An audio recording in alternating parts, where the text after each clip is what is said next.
ধুর, আমি তো বহু বছর এই কাজ করেছি। 1993-94 থেকে অনেক দিন করেছি। অনেকগুলো রোল রিভিশন দেখেছি, হাতে করেছি। এই যে হয়তো এই এত তীব্র ছিল না, এই যে দুটো মেরুকরণ, একদিকে যে করতে দেব না আর একদিকে 1.5 কোটি রোহিঙ্গা, এইটা হয়তো ছিল না, কিন্তু এইটা চিরকালই ছিল যে ওরা অনেকটা ঢুকে নিয়েছে, এরা এটা করেছে। মানে ইভেন যখন লেফট গভর্নমেন্ট ছিল, তখন আজকের প্রেজেন্ট গভর্নমেন্টের যে পার্টি, তখনও বলতেন একই কথাটা, বলতেন যেটা আজকে বিরোধী দল বলছে। এইগুলো কিন্তু চিরকাল চলতো, হয়তো এত অ্যাগ্রেসিভলি ছিল, কিন্তু একটা জিনিস অবশ্যই ছিল চিরকাল, সেটা হচ্ছে ইলেকশন কমিশন কিন্তু ঘোড়ার মতন বিহেভ করত। মানে ওর চোখটা শুধু বন্ধ রেখে নিজের আইন কানুনের দিকে তাকাত। কে কি বললো কি বললো না, কে করতে দেবে কে করতে দেবে না, তাকে কনস্টিটিউশনাল ম্যান্ডেট দেওয়া আছে, এবং সেই কনস্টিটিউশনাল ম্যান্ডেটকে সে ফলো করবে ইন লেটার অ্যান্ড স্পিরিট। এইটা আগেকার ইলেকশন কমিশনার যারা ছিলেন তারা করেছেন, আমরা দেখেছি, দিয়েছেন, করেছি। সে অনেক ডাইরেকশন, অনেক পলিটিক্যাল নেতাদের পছন্দ হয়নি, তাদের সঙ্গে তর্ক বিতর্ক হয়েছে, অনেক কিছুই হয়েছে, দেখে নেব, এই করবো, এসব ঘটেছে আগে। কিন্তু এইবার যেটা কমিশন, যেটা গতকালও আপনি বলেছেন যে কমিশন যেটা এবার একদম নতুন যে ন্যারেটিভ করলো, অ্যান্টি ভোটার হয়ে গেল কমিশন। এই রোলটা কোনোদিন ছিল। পলিটিক্যাল পার্টি নিজের কথা বলবে, নিজের কথা বলেছে, গ্রাউন্ড রিয়ালিটি কিছু হবে, 2-4 দিন চিৎকার চেঁচামেচি করবে, কিন্তু কাজগুলো ঠিক স্মুথলি আবার হবে।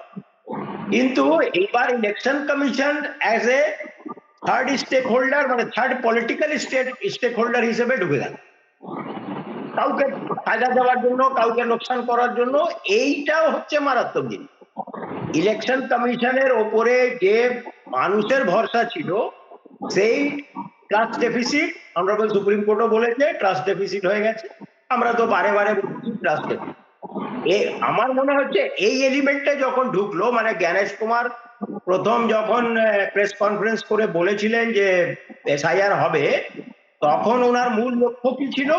মূল লক্ষ্য, কখনো যদি শব্দটা ভালো ইউজ করতে, যে মূল লক্ষ্য হচ্ছে যে ইনএলিজিবল ভোটারকে বাদ দেওয়া।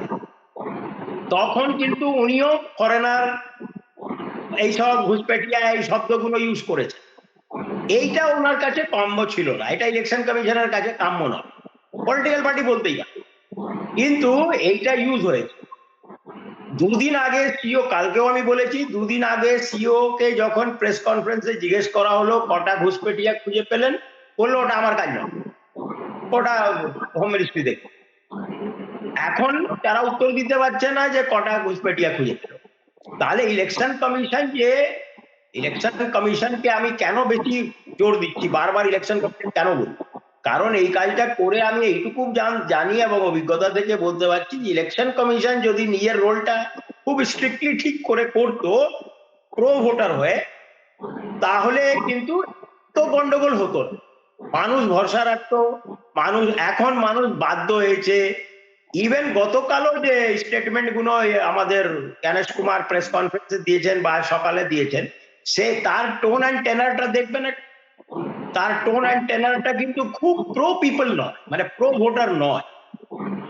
তো এই যে আমার মনে হচ্ছে ডিফিকাল্টিটা এখানে শুরু হয়েছে, এই ন্যারেটিভটাতে। প্র্যাকটিক্যাল ডিফিকাল্টি থাকবে, কিছু ইয়ারও বদমাশি করবে, কিছু এই ইয়ারও বদমাশি করবে, এটা আগে করেনি তা নয়, আগে ভুল ভ্রান্তি হয়নি তা নয়, সব সময় হয়েছে, চিরকালই হয়েছে। কিছু লোক লেফট আউট হয়ে গেছে, কিছু লোক ভুল করে ডিলিট হয়ে গেছে, এগুলো হয়েছে। কিন্তু এইবার যে ইলেকশন কমিশন যে বারবার ওই 1.5 কোটির টার্গেটটা ফিল আপ করাটাকে টার্গেট রেখেছে, যে 1.5 কোটি করতেই হবে। কেন? হিজ মাস্টার্স ভয়েস তা হুকুম দিয়েছেন যে 1.5 কোটিকে কাটতে হবে।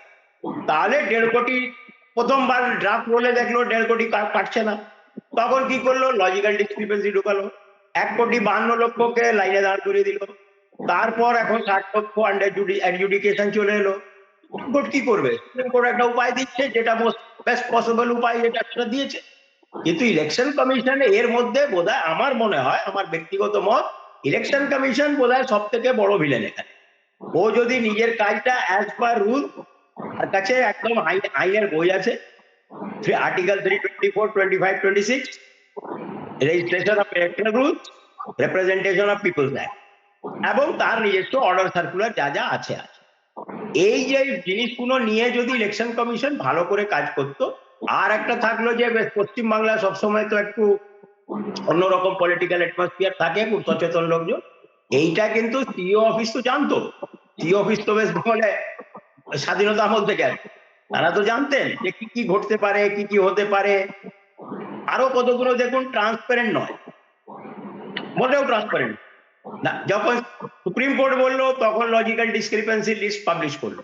সেই লজিক্যাল ডিসক্রিপেন্সি লিস্ট আপনি খুঁজুন, ওয়েবসাইটে পাবেন না, ওটা বুথে টাঙিয়ে দিয়েছে। এবার বুথে গিয়ে কেউ পাতা ছিঁড়ে নিয়ে চলে গেছে, কেউ এটা করেছে, কেউ ওটা করেছে, এসব নানা রকম প্র্যাকটিক্যাল ডিফিকাল্টি আছে। ভোটারকে হয়রানি করা, এইটা ইলেকশন কমিশনের কাছে কাম্য ছিল না।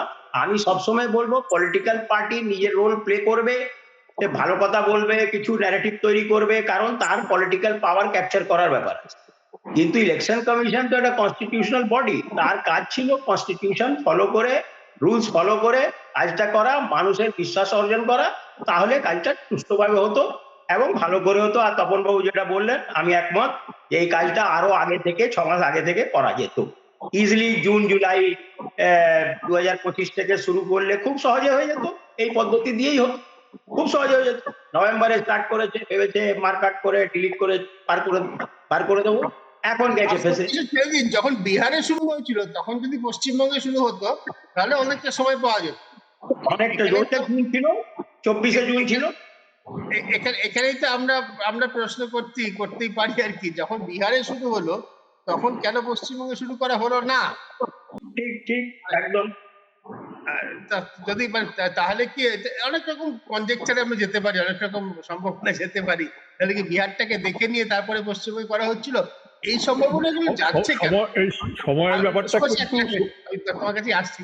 অমিত সাহেব যেটা বললেন, যেটা আমরা বারবার বলছি, দর্শকদের জন্য বারবার আমরা যে একই কথা বলে আসছি, যে একটা সাংবিধানিক প্রতিষ্ঠান আর একটা রাজনৈতিক দল পরিচালিত সরকার, তারা কিন্তু এক নয়। সাংবিধানিক প্রতিষ্ঠানের দায়িত্ব অনেক বেশি, ভোটে জিততে হয় না। আমাদের দেশে জুডিশিয়ারি কেন, জুডিশিয়ারি কাছে মানুষ ভরসা করে কেন?